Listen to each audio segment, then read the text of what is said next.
de manera preliminar de que hay un plagio, pero nuestra posición fue de primera instancia, y me refiero al Grupo Plural, pedirle a la ministra Esquivel que ella renunciara.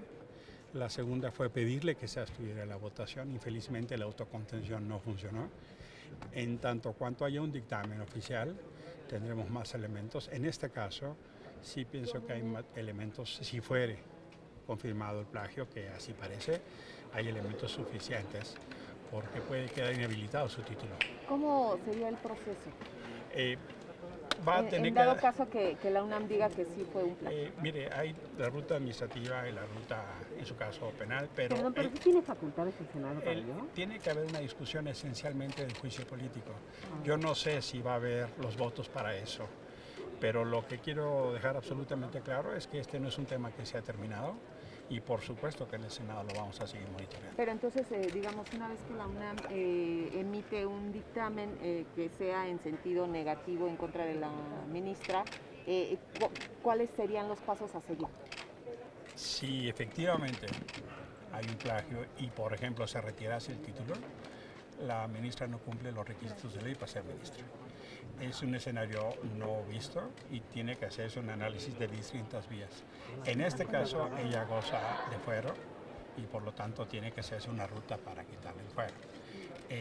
La dimensión y la consecuencia jurídica es de una enorme proporción. Lo más prudente es esperar el resultado. Yo, en lo particular, creo que lo más sano para ella y para la Corte es que ella se retirara.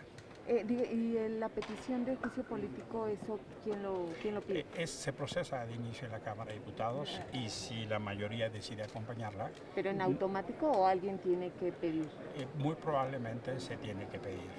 No es en automático y eso es parte del escenario jurídico que tendremos que analizar. ¿Y tendría que pedirlo una autoridad? Hay distintas posibilidades que se tiene que analizar. Una posibilidad es que el propio Grupo Plural lo pida o algo otros senadores o algún ciudadano o distintos ciudadanos. El mecanismo de juicio político, como su nombre lo dice, es político y requiere de los votos eficientes y suficientes para así calificarlo. Si la mayoría decide acompañar a la ministra Esquivel, ese mecanismo no es eficaz y eficiente. Pero como tal, el Senado no tiene una facultad expresa para destituirla. Tiene el mecanismo de juicio político en los términos que he explicado. Ahí se requiere una reforma legal para precisar en qué condiciones deben renunciar, y el otro, cómo se les sanciona en caso de falta. Este es un caso inédito. No tenemos un precedente de esta naturaleza y por supuesto que de ser el caso va a sentar un precedente de un procedimiento de este orden.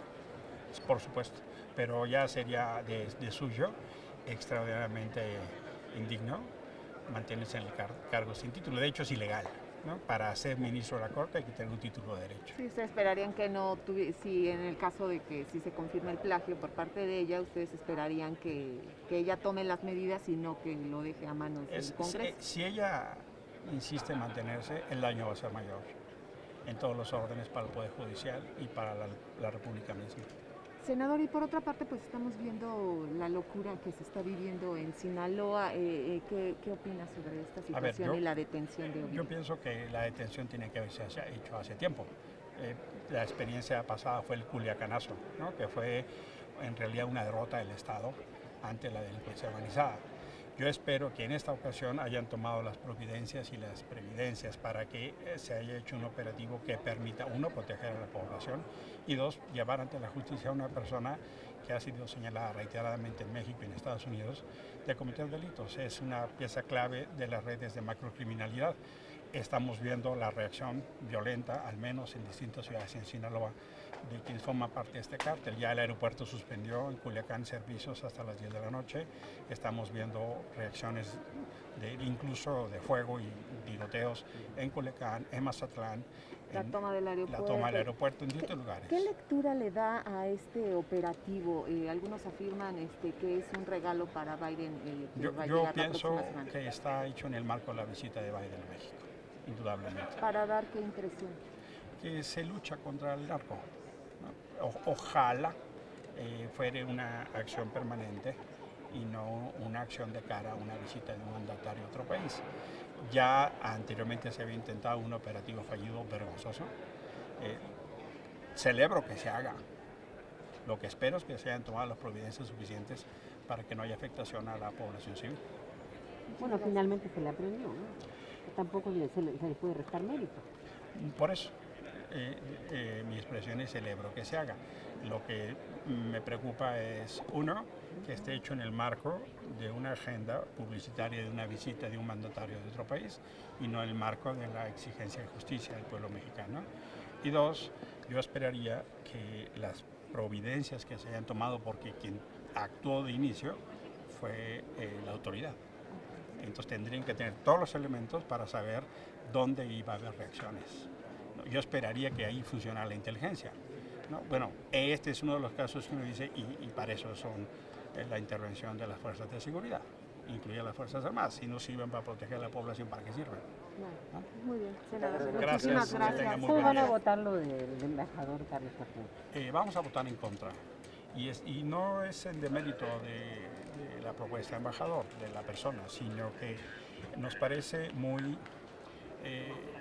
una pedagogía muy vergonzosa. A los ex gobernadores de oposición que entreguen la plaza, que coordinen con este gobierno, les dan un premio. La pedagogía del hecho es tremenda. Segundo, hay un fenómeno de discusión, porque embajadas clave en torno a las relaciones estratégicas de México están siendo ocupadas por embajadores que no son de carrera.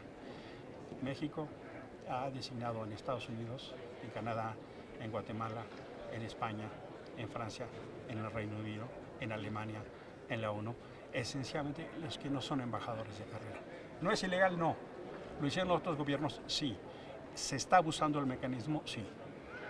El Senado incluso acompañó otras designaciones, pero lo que está pasando es que tenemos una agenda de conflicto con nuestros socios.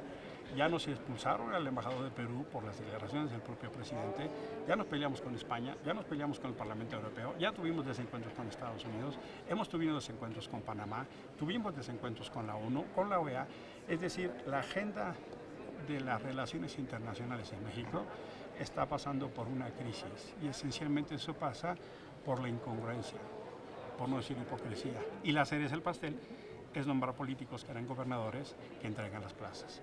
La pedagogía del hecho es algo que vamos a reprobar. Muchas gracias, senador. Gracias, que tenga muy buen día. Igualmente.